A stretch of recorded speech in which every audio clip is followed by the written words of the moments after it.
Welcome in to Z तैयारी दोस्तों।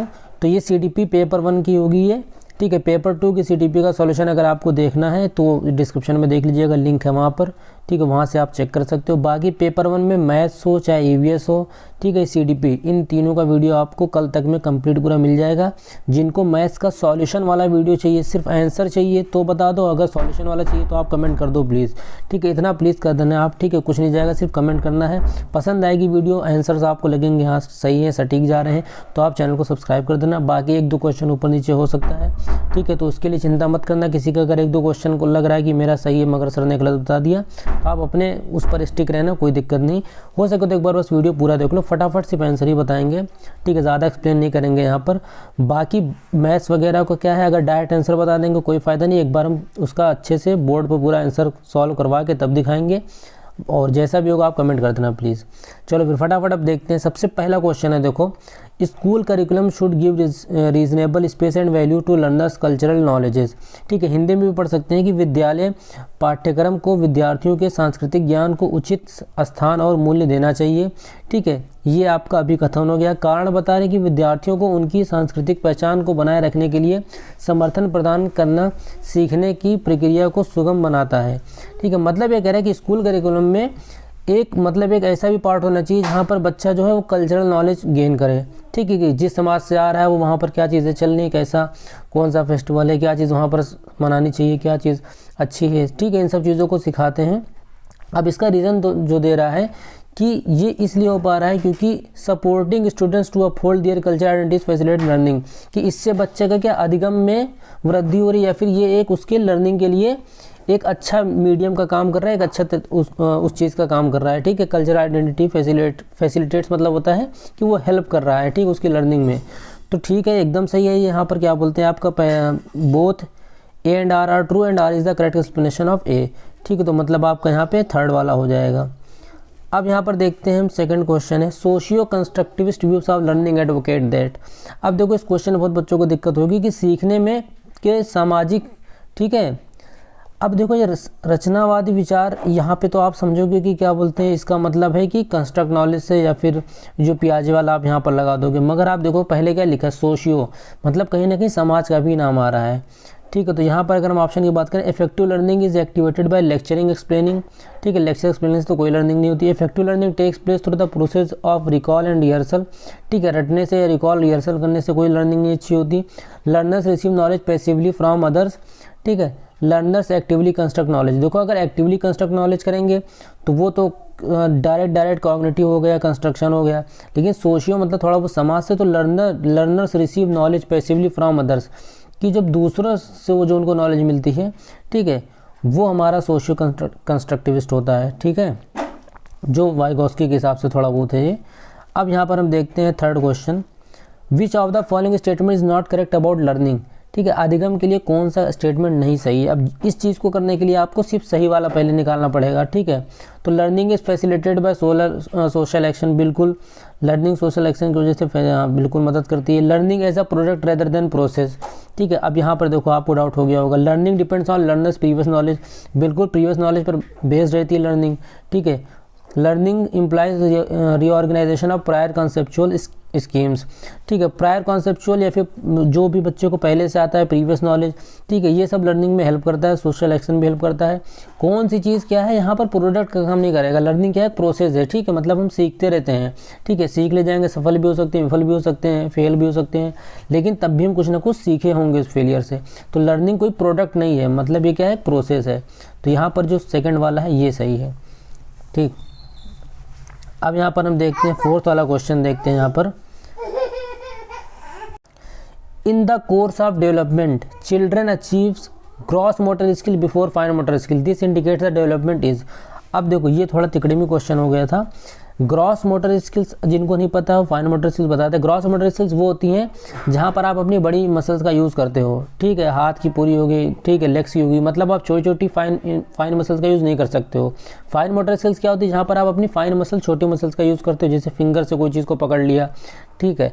तो एक सिंपल सा एग्जांपल है, अगर आप कोई बच्चे को देख रहे हो बॉटल पकड़ेगा, तो वो अगर पूरे हाथ से पकड़ रहा है, ठीक, मतलब बॉटल को हक कर रहा है एक तरीके से, तो मतलब वो ग्रॉस मोटर स्किल का काम कर रही है। और अगर उस बॉटल का वो कैप खोल ले रहा है उंगली से, तो मतलब उसकी फाइन मोटर स्किल काम कर रही है। अब ये कह रहा है कि ये जो एक गोल कोई बच्चा अचीव कर रहा है वो ग्रॉस मोटर स्किल पहले कर ले जा रहा है फाइन मोटर स्किल के बाद, ठीक है। हाँ, फाइन मोटर स्किल से पहले, मतलब उसके अंदर पहले ग्रॉस मोटर स्किल डेवलपमेंट हो रही है, फिर फाइन मोटर स्किल डेवलप हो रही है। तो अगर पहले उसके ग्रॉस मोटर स्किल हो रही है और बाद में फाइन, तो मतलब ये सिफेलोकॉर्डल नहीं, प्रॉक्सिमोडिस्टल होगा ये, ठीक है। प्रॉक्सिमोडिस्टल क्यों होगा? देखो सिफेलोकॉर्डल क्या होता है, हेड से टो की ओर डेवलपमेंट होता है, ठीक है। लेकिन जो प्रॉक्सिमोडिस्टल होता है ये आपका सेंटर से आउटवर्ड। तो जो आपकी बड़ी मसल्स होती हैं वो कहीं ना कहीं आपके सेंटर पे काम करती है। जैसे अगर मान लीजिए यहाँ पर, अगर मान लीजिए मैंने हाथ बना दिया, ठीक है, थोड़ा इसको सही से बना देते हैं, बस आप लोग थोड़ा सपोर्ट करिए तो एक दिन डिजिटल बोर्ड भी आ जाएगा। सपोज़ करो अगर ये हाथ हो गया, ठीक है, ये हमने हेड बना दिया, ठीक है, इधर भी हमने हाथ बना दिया इस तरीके से। तो ये जो हमारा प्रॉक्सिमोडिस्टल होगा ये सेंटर से आउटवर्ड काम करेगा। तो सेंटर की मसल्स काम करेंगे, मतलब बॉटल को होल्ड कर रहा है, ठीक है। बाद में फिर वो बॉटल का कैप खुलेगा तो मतलब आउटवर्ड का डेवलपमेंट हो जाएगा। तो ये क्या हुआ, एक तरीके से प्रॉक्सिमोडिस्टल का डेवलपमेंट होगा ये, ठीक है। सिफेलोकॉर्डल सर से पैर का होता है, वो बिल्कुल पता होगा ही आपको। अब यहाँ पर देखते हैं फिफ्थ वाला, reasoning, thinking and problem solving are explained in which aspect of development, ठीक है। कि मतलब विकास में, किस विकास में तर्क, चिंतन और समस्या समाधान की व्याख्या की जाती है। तो कॉग्निटिव डेवलपमेंट में आप रीजनिंग, थिंकिंग और प्रॉब्लम सॉल्विंग ये सब चीज़ें एक्सप्लेन करते हैं। तो ये तो बहुत सही था। अब देखते हैं हम आगे मेन क्वेश्चन। अब सिक्स वाला देखिए, after getting out in the game due to rope getting stuck in her leg while jumping, Aru says that the rope deliberately got her out at what stage of Jean पियाजे theory of cognitive development do children reasons like this, ठीक है। अब जिनका हिंदी में उनको बस आप अपना क्वेश्चन देखो और हो सके तो आप आंसर से, अगर आपको मतलब रखना है तो आप वीडियो पॉज करके या फॉरवर्ड करके आंसर बस देख लेना, और जिनको समझना है वो समझ लो। ये कह रहा है कि मतलब एक लड़की है या लड़का, आरू क्या कह रहा है कि वो कोई जंपिंग वाला कुछ गेम था, ठीक है। तो पैर उसका रस्सी में फंस गया, ठीक है।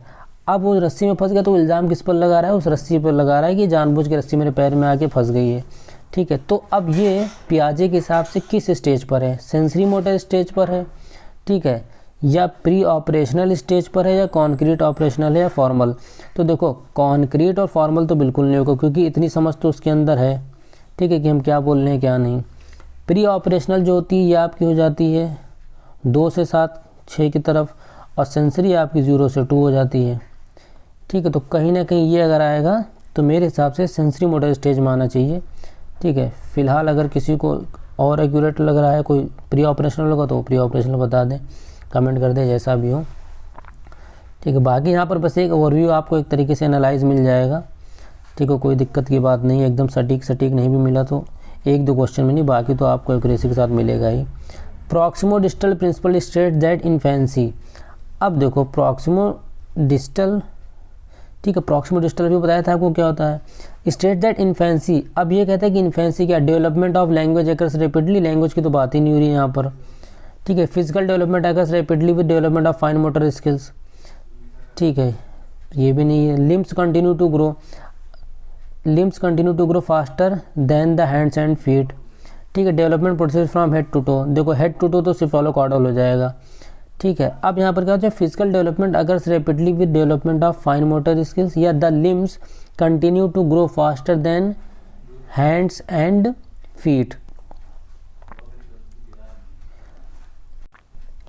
अब देखो यहाँ पर जो सही आंसर लग रहा है वो थर्ड वाला होगा, ठीक है, कि जो मेन जो आपके बाजू या थाई ये सब चीज़ें ये बच्चे की जल्दी ग्रो होती हैं, ठीक है, उसकी उंगलियों, पैर के या हाथ की उंगलियों से, ठीक है, हथेलियों से ज़्यादा है, क्योंकि जो प्रॉक्सिमोडिस्टल क्या बताया था, सेंटर से आउटवर्ड की तरफ जाता है, ठीक। तो हैंड फीट तो आपका एकदम लास्ट में आएगा ना, तो इसका मतलब पहले कौन डेवलप होगा, पहले सेंटर का पार्ट डेवलप होगा, ठीक है, इसलिए थर्ड वाला होगा इसके बेस पर। चलिए फिर अब देखते हैं ये question, learners construct their own knowledge based on what they already know, ठीक है, कि बच्चा क्या बोलते हैं, जो पहले से जानता है उसके बेस पर वो आगे का ज्ञान सीखता है। Finding patterns and making linkages with previous knowledge helps learners to process information meaningfully. अब इसका रीज़न ये दिया है कि अगर जब आप बच्चे को पढ़ा रहे हो, ठीक है, ऐसे टीचर तो क्या बोला कि उसकी प्रीवियस नॉलेज से उसको रिलेट करो, ठीक है, तभी बच्चा अच्छे से ज्ञान की प्राप्ति करता है, ठीक है। अब इससे क्या होता है कि वो पैटर्न को फाइंड करता है और फिर उनको लिंक करता है अपनी प्रीवियस नॉलेज से, ठीक है, ताकि उसकी आगे जो मिली इन्फॉर्मेशन, ठीक है, उसमें वो उसको लिंक कर सके। तो बिल्कुल सही, यहाँ पर दोनों ट्रू हैं और ये करेक्ट एक्सप्लेनेशन भी है, ठीक है, तो थर्ड वाला सही होगा। हम 9th वाला देखते हैं यहाँ पर, childhood is experience differently bye children across culture, ठीक है, कि मतलब जो चाइल्डहुड होता है वो अलग अलग कल्चर के हिसाब से, ठीक है, सबका अलग अलग चाइल्डहुड होता है, ठीक है। चिल्ड्रंस डेवलपमेंट इज़ यूनिवर्सल, अब यहाँ पे दिखा रहा है चिल्ड्रंस डेवलपमेंट इज़ यूनिवर्सल। अब देखो डेवलपमेंट तो यूनिवर्सल है, ठीक है, ये दोनों बात सही है, मगर चिल्ड्रन डेवलपमेंट यूनिवर्सल है इसलिए डिफरेंटली होते हैं, ये चीज़ तो नहीं है।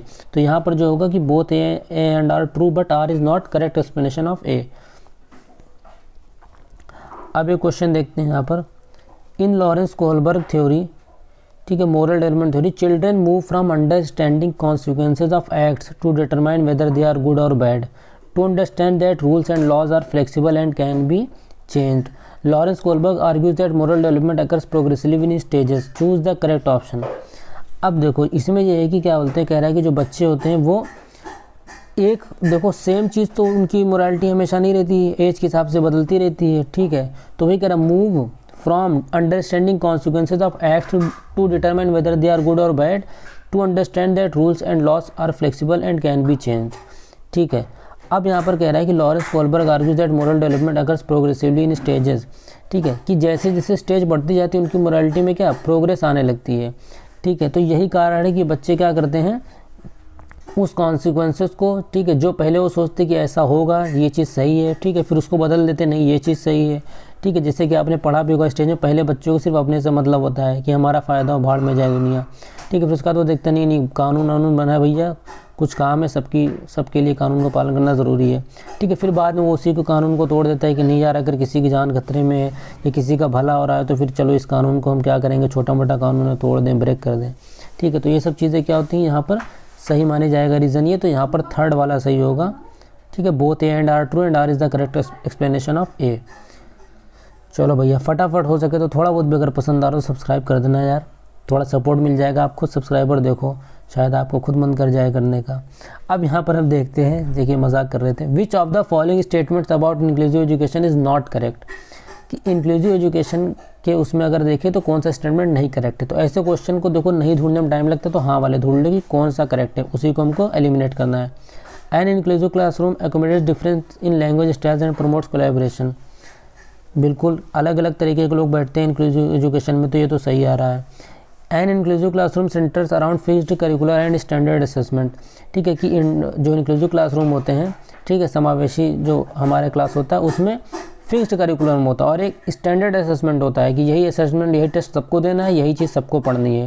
Inclusive teaching means teaching in ways that do not exclude, ठीक है। इसका मतलब क्या हुआ कि आप टीचिंग करो जो किसी को भी ना छोड़े, ऐसी टीचिंग आप करो कि ऐसा ना हो कि आप सिर्फ पढ़ा रहे हो, 4 बच्चे समझ रहे, बाकी 5 6 बच्चे नहीं समझ पा रहे हैं।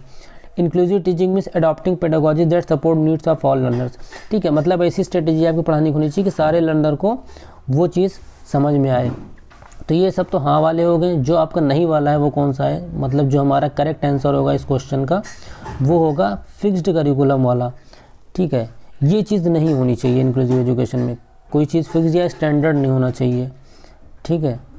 ले Vygotsky proposes that dash is important for self regulation in children.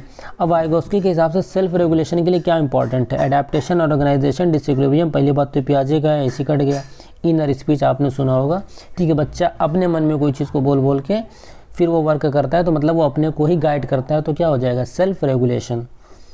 अब देखते हैं यहाँ 13 पर, अगर हिंदी के बच्चे ज़्यादा हैं तो प्लीज़ आप कमेंट कर देना कोई दिक्कत हुई हो तो, क्योंकि यहाँ पर अगर आपको सिर्फ आंसर से मतलब है तो आप हिंदी में भी पढ़ सकते हो। बाकी आप चाहते हो कि इसका पूरा एनालाइज करके वीडियो बनाएं अच्छे से कि किस हिसाब से क्वेश्चन आया था, ठीक है, मतलब एग्जामिनर क्या चाहता है थोड़ा डिटेल में, तो आप कमेंट कर देना, बना देंगे एक वीडियो, ठीक है। As per Jean Piaget's theory of cognitive development which of the following ability distinguishes concrete operational thinking from pre operational. अब ये कह रहा है कि मूर्त संक्रियात्मक सोच को पूर्व संक्रियात्मक सोच से अलग कौन सी चीज़ करती है, हाइपोथेटिकल रीजनिंग, बिल्कुल नहीं, ये तो फॉर्मल में आ जाएगी। ऑब्जेक्ट परमानेंस, ये भी नहीं।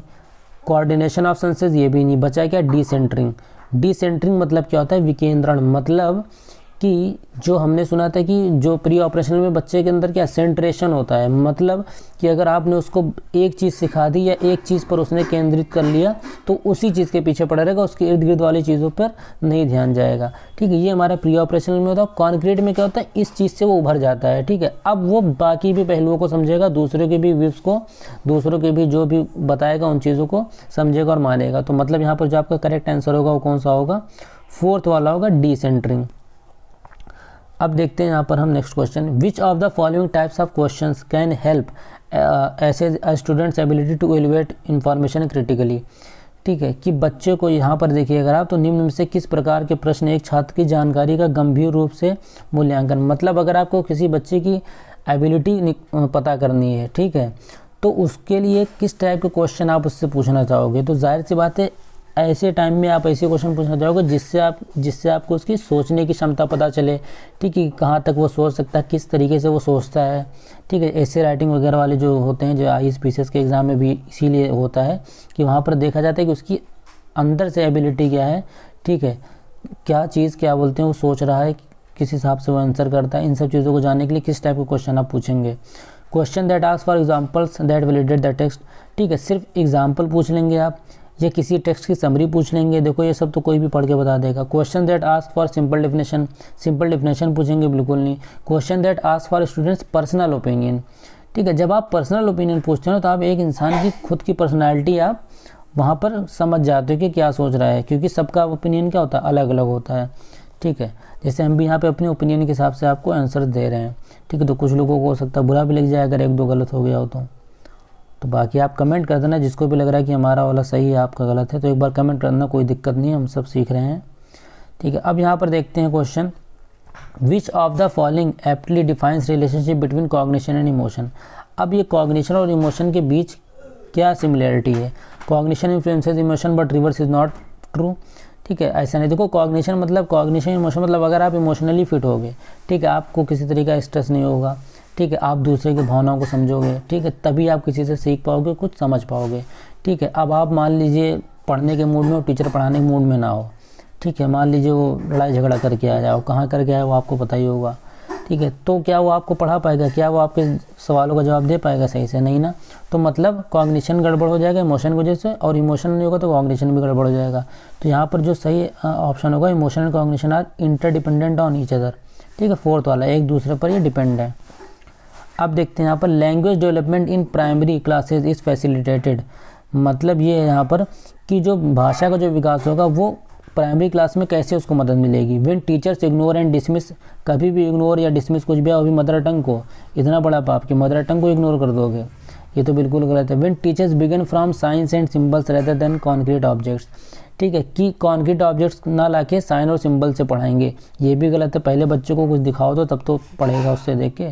सबसे पहले जो भाषा का एक तरीके से अगर आप कहोगे बेहतर तरीका होता है तो बच्चों को दिखा के किया जाता है। अब आप उससे बोलोगे एलिफेंट, ठीक है, नहीं समझेगा, लिख दोगे नहीं समझेगा, सिंबल बना दोगे नहीं समझेगा, जब तक आप उसको एलिफेंट दिखाओगे नहीं, भले कार्टून वाला दिखाओ या खिलौना टॉय वाला कुछ भी। When teachers use concrete examples to refer abstract concepts, when teacher stress upon and enforce stress, सब तो करना नहीं है, बस कोई बात नहीं, ये तो तुरंत गलत होगा। तो यहाँ पर थर्ड वाला सही होगा, जब वो किसी एब्स्ट्रैक्ट कॉन्सेप्ट को कॉन्क्रीट एग्जाम्पल से समझाए।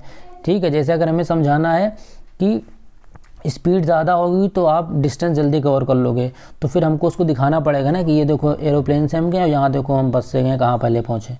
ठीक है, तब उस कॉन्सेप्ट को समझेगा। कोई भी एग्जाम्पल आप ले सकते हो। According to attribution theory of motivation, which of the following is more likely to result in persistent effort and improve performance. ठीक है, अब यहाँ कह रहा है एट्रीब्यूशन थ्योरी ऑफ मोटिवेशन जो है, उम्मीद है शायद बहुत लोगों ने नहीं पढ़ा होगा। मतलब ये एट्रीब्यूशन थ्योरी ऑफ मोटिवेशन होती क्या है कि कोई भी काम अगर बच्चा करने जा रहा है, ठीक, तो उसके दो पहलू होते हैं, या तो ये होगा या तो ये नहीं होगा। अगर ये नहीं हुआ तो या तो मेरी कमी, और या तो सपोज करिए अगर एग्ज़ाम की बात करें, अगर एग्ज़ाम बच्चे का अच्छा नहीं हुआ तो कुछ होंगे जो मानेंगे मेरी कमी, कुछ होंगे जो मानेंगे टीचर की कमी या स्कूल की कमी है। तो जब आप अपने अंदर की कमी निकालते हो या आप अपने अंदर को कॉज देते हो फेलियर का, तो वो आता है इंटरनल एट्रीब्यूशन में। और जब आप बाहर किसी चीज़ को उसको अगर आप वजह बनाते हो आप अपनी फेलियर का या सक्सेस का, तो एक्सटर्नल एट्रीब्यूशन होता है। ठीक है, तो यहाँ पर देखो क्या करें, internal attribution for failure as well as success, in external, ये तो बिल्कुल गलत है दोनों। An internal attribution for success and an external attribution for failure. ऐसा नहीं कि आप सक्सेस पाओगे तो आप अपने आप को सराहोगे और अगर आप फेल होगे तो आप बाहर वालों को बोलोगे, बिल्कुल नहीं। N external attribution for success and N internal attribution for success, ठीक है। नहीं, एक मिनट, ये वाला गलत नहीं होगा आपका, ये जो है इंटरनल,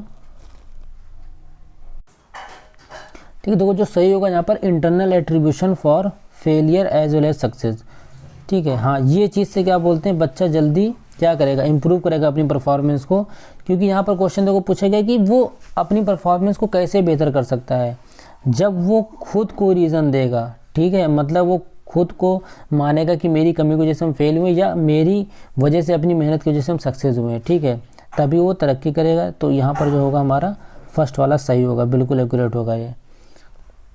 अब देखते हैं यहाँ पर 18th वाला, inclusion of students belonging to disadvantage groups demands, ठीक है, कि जो डिसएडवांटेज ग्रुप से जो बच्चे होंगे, ठीक है, अब उसमें क्या उनकी डिमांड होगी। Isolation in the classroom on the basis of social affiliation, आप उनको अलग कर दो, ठीक है, अकेले में बैठा लो, बिल्कुल अगर same ability grouping of student in the classroom, ठीक है, एक जिसकी सेम एबिलिटी उसको आप अलग ग्रुप बनाओ, जिनकी दूसरी एबिलिटी उनको एक ग्रुप में बनाओ, तो ये भी नहीं, ग्रुप भी नहीं करना चाहिए। Awareness and sensitization towards diverse traditions, ठीक है, मतलब विविध परंपराओं के प्रति जागरूकता और संवेदनशीलता को बढ़ावा देना चाहिए, ठीक है, कि हाँ अगर ये अलग अलग बैकग्राउंड से हैं तो आप उनको बाकी बच्चों को बताओ कि हाँ ये इस बैकग्राउंड से है, ठीक है, ये चीज़ अच्छी है, और उस चीज़ को आप सराहो वहाँ पर, ठीक है। ये नहीं कि आप वहाँ पर उसके एंटी हो जाए या फिर आप हंसी मजाक बनाओ। Evidences and increasing identity based stereotypes, ठीक है, ये तो स्टीरियोटाइप जहाँ पे भी हो ऐसे गलत मार दो। तो यहाँ पर जो सही आंसर होगा वो थर्ड वाला होगा। अब हम देखते हैं यहाँ पर 19th वाला, while participating in a sports competition in class, Tanuj tells his friend that he will participate in the javelin throw and his sister can participate in jump rope because she is a girl and girls can not throw javelin, ठीक, जैसे कि मैंने बताया था gender stereotype या gender biasness, दो word कहीं भी दिखेगा वही आंसर होगा। तो यहाँ पर जेंडर स्टीरियोटाइप को ये दिखा रहा है कि लड़कियाँ जो हैं वो क्या बोलते हैं, जेवलिन नहीं फेंक सकती हैं, ठीक है, ऐसा नहीं है, वो चाहे तो कितना भी लंबा फेंक दें, ठीक है, ये सब एक गेम है, तो ये आप कोई स्किल के ऊपर होता है। अब यहाँ पर देखो हमारा 20 वाला है, विच of the following is a typical characteristic of dyslexia, ठीक है, कहा था ना बस, डिसलेक्सिया, डिसग्राफिया, डिसकैलकुलिया। डिसलेक्सिया का जो कैरेक्टरिस्टिक क्या है, difficulty in physical coordination, difficulty in creative problem solving, या डिफ़िकल्टी इन स्पेशल अवेयरनेस, या डिफ़िकल्टी इन फोनोलॉजिकल प्रोसेसिंग। अब यहाँ पर देखो स्पेशल वाला तो होगा नहीं, क्योंकि यहाँ पर कोई आपको चित्र आकार ये सब तो नहीं बनाना है। फिजिकल कोऑर्डिनेशन ऐसा नहीं कि उसके क्या बोलते हैं हाथ पैर या इन सब चीज़ों में कोई कमी आ रही हो। Difficulty in creative problem solving, किसी प्रॉब्लम सॉल्विंग को नहीं क्रिएट कर पा रहा है तो वो डिसलेक्सिया तो नहीं होगा, क्योंकि वो मानसिक उससे कोई दूसरे से जुड़ी होगी। तो यहाँ पर जो सही होगा वो फोनोलॉजिकल प्रोसेस होंगे। फोनोलॉजिकल मतलब क्या बोलते हैं, सिंबल और साउंड से मतलब होगा कि वो बोल कुछ रहा है लिख कुछ रहा है, बोल बी रहा और लिख दिया डी, बोला डी और लिख दिया बी, सी बोला और ए लिख दिया, ठीक है, तो इसको हम बोलते हैं फोनोलॉजिकल प्रोसेसिंग, ठीक है। सेम इसी तरीके से पेपर 2 में भी आपको क्वेश्चन आया था, बस थोड़ी बहुत लैंग्वेज अलग थी। प्रॉब्लम सॉल्विंग इज फॉस्टर्ड बाय, अब प्रॉब्लम सॉल्विंग, ठीक है, निम्नलिखित में से कौन सा कारक समस्या समाधान को बढ़ावा देता है, ठीक है, इनमें से किस वजह से आप समस्या का समाधान निकाल सकते हो, पैसिव इमिटेशन, रिस्पॉन्स सेट, या डाइवर्जेंट थिंकिंग। तो सिंपल सी बात है डाइवर्जेंट थिंकिंग। डाइवर्जेंट और कन्वर्जेंट दो चीज़ होती है। डाइवर्जेंट थिंकिंग मतलब किसी एक काम के लिए आपके पास 10 तरीके हैं उसके सॉल्यूशन है, किसी एक टास्क के लिए 10 सॉल्यूशन। और कन्वर्जेंट मतलब कि जो भी दिक्कत है या जो भी टास्क है उसके लिए आप हर जगह से लेके बस एक कोई सॉल्यूशन, एक्यूरेट सॉल्यूशन कलेक्ट कर रहे हो, उसी को बोलते हैं कन्वर्जेंट। अब यहाँ पर देखो 22 वाला क्वेश्चन है, वाइल देखो सेम चीज़ पूछ लिया, while divergent thinking dash convergent thinking dash. Divergent thinking promotes mathematical abilities या मल्टीपल इंकरेजेस मल्टीपल आंसर, और convergent thinking is fixed on one correct solution, ठीक है। तो आपका ये थर्ड वाला सही होगा, अभी बताया था। 23 वाला देखते हैं, यहाँ पर थोड़ा क्वेश्चन पेपर में जैसे तैसे फ़ोटो ले लिया है बस आप लोगों के लिए।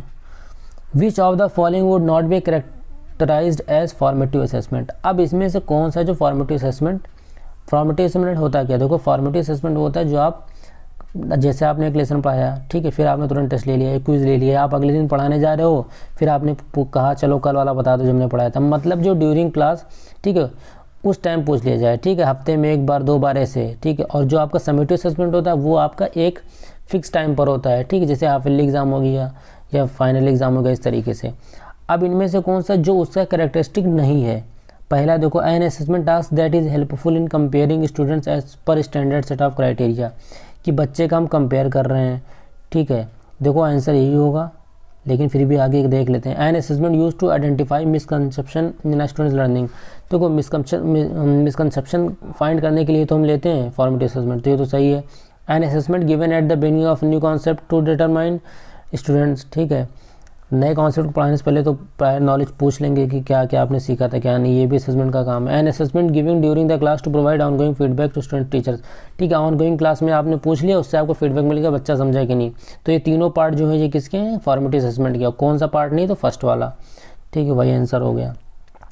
चलो अब देखते हैं, which of the following is a characteristic of effective feedback in the classroom, ठीक है। अब इफेक्टिव क्लासरूम, ठीक है, इफेक्टिव फीडबैक क्लासरूम में जो उसका क्या कैरेक्टरिस्टिक है, it is only focused on outcomes, ठीक है। जो एक बढ़िया क्लासरूम होता है वहाँ पर जो पढ़ाई होती है वो सिर्फ आउटकम पर निर्भर रहती है। It is timely and specific, उसका एक टाइम होता है कि स्पेसिफिक होती है, बिल्कुल नहीं। It is given only at the end of task, ठीक है। It is broad and generic, तो यहाँ पर जो राइट आंसर होगा वो फोर्थ होगा, ब्रॉड और जेनरिक होना चाहिए, व्यापक और सामान्य होती है effective feedback in the classroom, ठीक है। अब यहाँ पर देखते हैं 25 वाला। अब हार्वर्ड गार्डनर की थ्योरी है, ठीक है। सिंपल यहाँ पर आपसे ये कह रहा है कि कौन सा इसमें जो सेट है वो एकदम करेक्ट है। म्यूजिकल परफॉर्मेंस और composition skill, special skills of appreciating the natural world. देखो नेचुरल वर्ल्ड आए तो मतलब यहाँ पर नेचुरलिस्टिक होना चाहिए था, तो ये तो गलत हो जाएगा। Intra personal skill in understanding relating to others, बहुत बच्चे यहाँ फंसे होंगे। जब इंट्रा पर्सनल हो तो स्किल्स उसको क्या वो मतलब उसके अंदर कौन सी स्किल होनी चाहिए, खुद को समझने की, अदर्स को नहीं। अदर्स है तो वो इंटर पर्सनल हो जाएगा, ठीक है, तो ये भी गलत है। लॉजिकल मैथमेटिकल होगा तो डांस और एथलेटिक्स से मतलब नहीं, तो यहाँ पर जो सही होगा वो म्यूजिकल होगा, क्योंकि म्यूज़िक या सॉन्ग को आप परफॉर्म करते हो और म्यूज़िक को आप कंपोज करते हो, तो अगर आपको ये स्किल आती है तो आप म्यूजिकल इंटेलिजेंस में आते हो, ठीक है। अब देखते हैं 26 वाला, विच of the following character describe intrinsic motivation. अब ये इंट्रिंसिक मोटिवेशन क्या होता है, ठीक है, पहले बता दें, शायद खुद जवाब दे जाओगे। फिर इंट्रिंसिक मोटिवेशन मतलब जो वजह आपको अंदर से प्रभावित करती है कोई चीज़ करने के लिए, ठीक है। अब जैसे मान लीजिए अगर आपको समोसा पसंद है, ठीक है, तब ये नहीं हम कहेंगे तभी खाओगे, खुद ही जाके खरीद के खा लोगे अगर पैसा हुआ तो, ठीक है। एक्सट्रिंसिक मोटिवेशन जो EX से होता है, एक्सट्रिंसिक मोटिवेशन हम जो बोल रहे हैं कि अगर तुमने मान लो 4-5 दोस्त है, कितने आपस में, तुमने इसको मार दिया तो तुमको हम पैसा दे देंगे, 100 रुपये दे देंगे, या फिर तुमने ये काम कर लिया तो तुमको ये वाला अवार्ड दे देंगे। तो जहाँ पर रिवार्ड अवार्ड इन सब की बात हो, तारीफ बटोरने की बात हो, तो जो आपको करने का भले ना मानो, मगर आप किसी चीज़ से प्रभावित होकर उसके लिए करोगे, उस चीज़ को पाने के लिए, तो एक्सट्रिंसिक होता है। अब यहाँ पर इंट्रिंसिक क्या है, motivation that comes from competition with others, ये वाला तो आपका एक्सट्रिंसिक में जाता है। Motivation that comes from fear of punishment, ये भी एक्सट्रिंसिक में जाता है कि भैया होमवर्क नहीं करेंगे तो मार खाएंगे। Motivation that comes from external rewards, ये दोनों क्या एक्सटर्नल रिवार्ड्स ही तो थे, तो ये तीनों नहीं होगा। तो यहाँ पर कौन सा करेक्ट होगा, motivation that comes from personal enjoyment of the task, ठीक है। जिस टास्क को करने में आपको मज़ा आ रहा है, ठीक है, जैसे आपका पैशन हो गया, कुछ भी आपको गाने में मज़ा आ रहा है तो कोई कहेगा तब नहीं गाओगे, अपने मन से भी गाने लगोगे, ठीक है। तो ये होगा हमारा करेक्ट आंसर, इंट्रिंसिक मोटिवेशन। अब देखते हैं 27 वाला भैया, which of the following is a key principle of progressive education. Progressive education का जो बढ़िया सिद्धांत है या जो मेन सिद्धांत हो क्या, learning should be based on authentic task, curriculum should be pre determined in universal, standardized testing is the best way to measure student learning, student should be passive recipient of knowledge from their teachers, ठीक है। नहीं, student passive नहीं भैया, active होने चाहिए। Learning should be based on authentic task, ठीक है, प्रमाणिक कार्यों पर आधारित होना चाहिए। Curriculum should be pre determined universal, ठीक है, पाठ्यचर्या पूर्व निर्धारित और सार्वभौमिक होनी चाहिए, ठीक है। हाँ, सबके लिए बराबर होना चाहिए जो भी करिकुलम आप बनाओ, ठीक है। तो ये होगा आपका यहाँ पर सेकंड वाला। चलो अब यहाँ पर हम देखते हैं 28 वाला, impairment is a dash condition while disability is a dash condition, ठीक है। अब इस बार अगर आप नोटिस करोगे तो जो क्वेश्चन है, क्वेश्चन तो सब वही पुराने वाले हैं, मगर जो ऑप्शन दिया गया और जिस तरीके से पूछा गया वो दोनों चीज़ बहुत अलग अलग है। इम्पेयरमेंट क्या और डिसेबिलिटी क्या है, ठीक है। तो यहाँ पर अगर आप सही से देखोगे तो इम्पेयरमेंट जो आपके ऑर्गन्स वगैरह इन सब चीज़ में कोई दिक्कत होती हो, ठीक है, तो बायोलॉजिकल हो गया वो। अब यहाँ पर अगर नहीं भी आता तो आप यहाँ पर देखो सोशल और साइकोलॉजिकल, ऑपरेटिव, फिजिकल एकदम अलग है दोनों। ये दोनों देखो सिमिलर है, या तो पहले बायोलॉजिकल फिर फंक्शनल या फंक्शनल फिर बायोलॉजिकल। तो जब कभी क्वेश्चन ना है तुक्का भी लगाना तो ये देख के लगाया करो। डिसेबिलिटी क्या है, किसी फंक्शन में कमी आती, जैसे अगर मान लीजिए डिसलेक्सिया थी तो उसको रीडिंग करने में दिक्कत आ रही थी, तो किसी एक फंक्शन में, बाकी चीज़ तो वो कर सकता है ना, ठीक है। या अगर मान लीजिए किसी को कम्युनिकेशन में दिक्कत आ रही तो बाकी चीज़ तो कर सकते हैं ना, पढ़ सकते हैं ना, भले ना बोल सके ना लिख सके मगर पढ़ तो सकता है, समझ सकता है ना, ठीक है। तो ये आपका फंक्शनल हो गया, तो मतलब यहाँ पर जो सही होगा वो थर्ड वाला होगा, impairment is biological while disability is a functional. अब यहाँ पर हम 29 वाला देखते हैं, which of the following are example of scaffolding, ठीक है। स्कैफोल्डिंग का एग्जाम्पल इनमें से कौन कौन सा है, तो प्रॉम्प्ट्स एंड क्यूज तो तुरंत समझ गए होंगे, ये हो गया, हाफ सॉल्व एग्जाम्पल हो गया। अब देखो BD तो ऑप्शन में है नहीं, कौन सा नहीं होगा सबसे बोलो, पहले वो देख लो, तो रोट वाला तो बिल्कुल नहीं होगा, ठीक है। तो बचा क्या, थिंक अलाउड, ये भी एक तरीके से आपका स्कैफोल्डिंग का काम करेगा, आप खुद को गाइड कर रहे हो, ठीक है।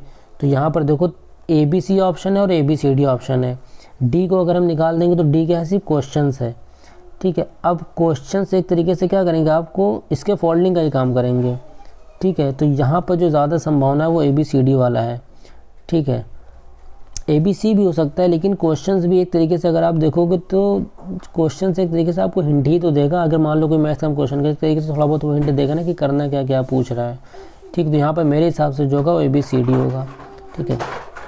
अब यहाँ पर हम देखते हैं थर्ड वाला, according to Kohlberg theory of moral development at what stage are children self centred and see their own benefit in doing something, ठीक है। कोलबर्ग के हिसाब से किस स्टेज में बच्चा खुद के लिए ज़्यादा सोचता है, ठीक है। मतलब वो चाहता है कि ये चीज़ अगर हम चाह रहे हैं तो इसमें हमारा फ़ायदा हो, ठीक है। अगर हम किसी को कुछ कर रहे हैं तो बदले में हमें भी मिले, तो जहाँ बदले की भावना आ गई, म्यूचुअल एक्सचेंज बताया था ना, ठीक है, कि मतलब तुमने मेरा टिफ़िन खा लिया, अब हम तुम्हारा टिफ़िन खाएंगे, तुम अगर मेरा टिफ़िन खा रहे हो तो कल हम तुम्हारा टिफ़िन खाएंगे, ठीक है। तो ये आपकी किस स्टेज में आती है, ये आती है आपकी कन्वेंशनल नहीं, प्री कन्वेंशनल की दूसरी स्टेज में आती है ना, तो as the second stage in first level, ठीक है। म्यूचुअल एक्सचेंज वाला उसमें आता है आपका, ठीक है। ये हो गया अब आपके 300 क्वेश्चन। उम्मीद है आपको वीडियो पसंद आएगी, अगर थोड़ी बहुत भी पसंद आई होगी तो दोस्तों सब्सक्राइब वगैरह कर देना।